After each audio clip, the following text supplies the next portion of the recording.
Congress party అంటేనే మోసమని గత ఎన్నికల్లో అభయహస్తం పేరిట హామీలిచ్చి అధికారంలోకి వచ్చిన తర్వాత హామీలను అమలు చేయకుండా ప్రజలను రేవంత్ రెడ్డి సర్కార్ ఇబ్బందికి గురిచేస్తుందని రామగుండం మాజీ ఎమ్మెల్యే కోరుగంటి చందర్ అన్నారు.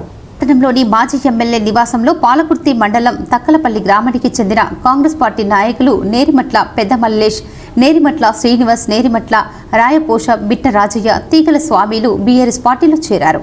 వారిని మాజీ ఎమ్మెల్యే కోరుగంటి చందర్ పార్టీ కండువాలు కప్పి పార్టీలోకి ఆహ్వానించారు. అనంతరం ఆయన మాట్లాడుతూ మోసం చేయడమే కాంగ్రెస్ పార్టీ నైజమన్నారు. ఎన్నికల ముందు 420 హామీలను ఇచ్చి అధికారంలోకి వచ్చి 20 నెలలు అవుతున్నా హామీలను నెరవేర్చడంలో విఫలమయ్యారన్నారు. కేసీఆర్ పాలనలో సుభిక్షంగా ఉన్న రైతాంగం కాంగ్రెస్ పరిపాలనలో అరగోసపడుతున్నారని, యూరియా కోసం రోడ్లపైకి రైతు రావాల్సిన దుస్థితి ఏర్పడిందన్నారు. రేవంత్ సర్కార్ రైతులను కన్నీరు పెట్టిస్తున్నారని చెప్పారు. రామగుండం పారిశ్రామిక ప్రాంతంలో రోడ్డు వెడల్పు పేరిట కక్ష సాధింపు చర్యలను స్థానిక ఎమ్మెల్యే చేస్తున్నారన్న, క్వార్టర్లు కట్టడాలు, చిరు వ్యాపారుల దుకాణాలు కూల్చడం తప్ప ఇక్కడ చేసింది ఏమీ లేదన్నారు. కేసీఆర్ ప్రభుత్వ హయాంలో తాము ఎమ్మెల్యేగా ఉన్న సమయంలో ప్రజల మౌలిక వసతుల కోసం 100 కోట్ల నిధులను తీసుకురావడం జరిగిందని చెప్పారు.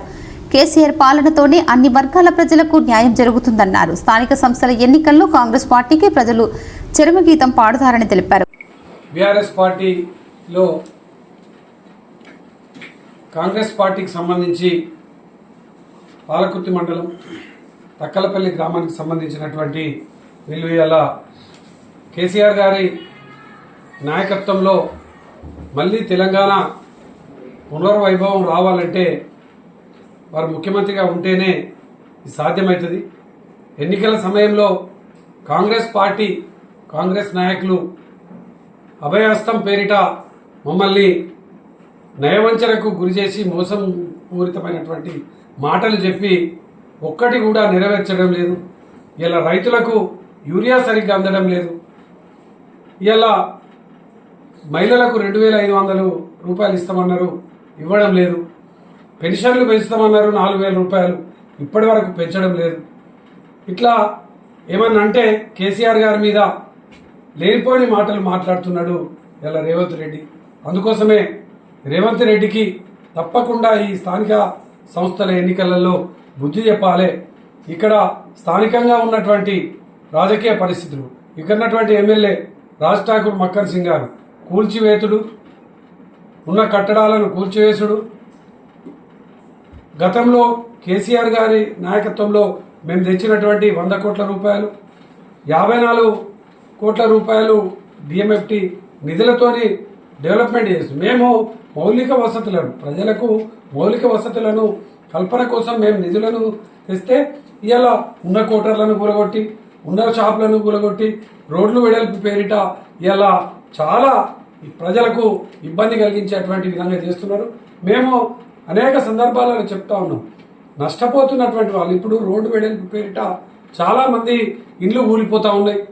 అనేక మంది చిరు వ్యాపారస్తులందరూ కూడా రోడ్డు మీద పడుతూ ఉన్నారు.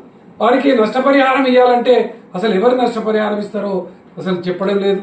ఇవాళ మున్సిపాలిటీ వాళ్ళు కూలగొడితే మేము కూలగొట్టలేదని అంటారు. మేము అడిగితే ఇష్టం ఉన్నటువంటి రీతిలో రాత్రికి రాత్రే కక్ష సాధింపు ధోరణిలో ఇలా జరుగుతున్నది అభివృద్ధి కాదు, ఒక కక్ష సాధింపు ధోరణిలో ఇలా ఈ యొక్క కూర్చివేతల పరంపర సాగుతున్నది. దీన్ని ఇప్పటికైనా ఆపాలే.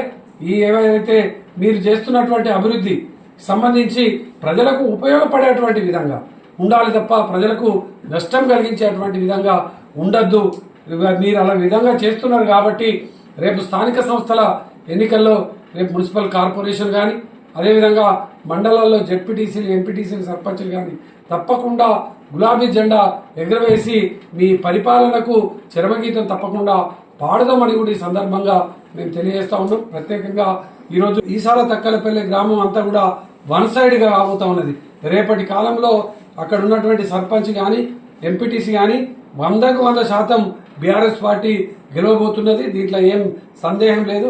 ఎవరు ఎన్ని మాట్లాడినా, ఎన్ని అబద్ధపు ప్రచారాలు చేసినా, ఎన్ని కేసీఆర్ గారి మీద మాట్లాడినా ఇలా కాళేశ్వరం విషయంలో మాట్లాడుతూ ఉన్నారు. ఇలా ప్రజలందరూ కూడా ఈ యొక్క కాళేశ్వరంను నీళ్లను ఆపకపోవడం మూలాన ఎంత ఇబ్బంది అవుతుందో కూడా ఇలా మళ్ళీ చూస్తారు కాబట్టి ఇంత గొప్పగా కట్టినటువంటి కాళేశ్వరం ప్రాజెక్టు మీద తప్పుడు ప్రచారాలు చేస్తున్నటువంటి వాళ్లకు కాంగ్రెస్ నాయకులకు బుద్ధి చెప్పేటువంటి విధంగా ఇలా ప్రజలందరూ కూడా సిద్ధమైనరు. ఈ కార్యక్రమంలో నాయకులు మల్కాల కొమరయ్య, నారాయణదాస్, మారుతి, బండి శ్రీనివాస్, చిలకలపల్లి శ్రీనివాస్, రాజన్న, హుస్సేన్ తదితరులు పాల్గొన్నారు.